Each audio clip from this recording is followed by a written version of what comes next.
துரந்தர் தொடரில் சொல்லப்படாத அஜித் தோவலின் ஒரு மர்ம கதை இது.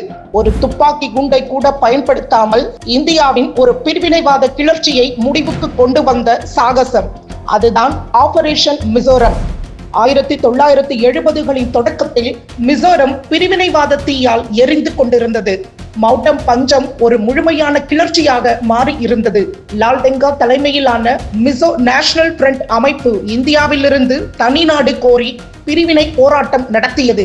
பாகிஸ்தான் மற்றும் சீனாவின் ஆயுத உதவியுடன் சுமார் 4000 ஆயுதம் ஏந்திய கிளர்ச்சியாளர்கள் மியான்மரின் அரக்கன் மலைப்பகுதிகளில் இருந்து செயல்பட்டு வந்தனர். இந்த பிரச்சனை 1966லேயே தொடங்கியது. பிப்ரவரி 28, 1966 அன்று MNF கிளர்ச்சியாளர்கள் BSF முகாம்களை தாக்கி ஐசால் நகரில் தங்களது கொடியை ஏற்றி சுதந்திரம் அறிவித்தனர். இராணுவத்தால் மட்டுமே இதை சமாளிப்பது கடினமாக இருந்தபோது இந்தியாவிற்கு உளவுத்துறை என்ற ஆயுதம் தேவைப்பட்டது. 1972இல் அஜித் தோவல் உளவுத்துறையின் IB சார்பில் மிசோரம் அனுப்பப்பட்டார். அவரது நோக்கம் கிளர்ச்சியை உள்ளிருந்தே உடைப்பது.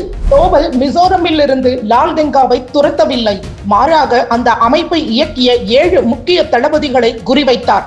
அஜித் தோவல் ரகசியமாக கிளர்ச்சியாளர்களின் பகுதிக்குள் சென்றார். அங்கேயே தங்கி தளபதிகளுடன் உணவு உண்டு பழகி அவர்களது நம்பிக்கையை பெற்றார். இந்த நம்பிக்கை சார்ந்த உளவு தகவல்கள் மூலம் MNF தலைமைக்குள் இருந்த ஆதிக்க அகந்தை மற்றும் பிளவுகளை கண்டறிந்தார். சரியான நேரம் வந்தபோது அவர்களுக்கு ஒரு வாய்ப்பை வழங்கினார்.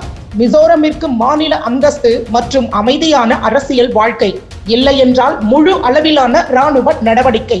1972 முதல் 1974ற்குள் அந்த இயக்கம் உள்ளிருந்தே சரிய தொடங்கியது.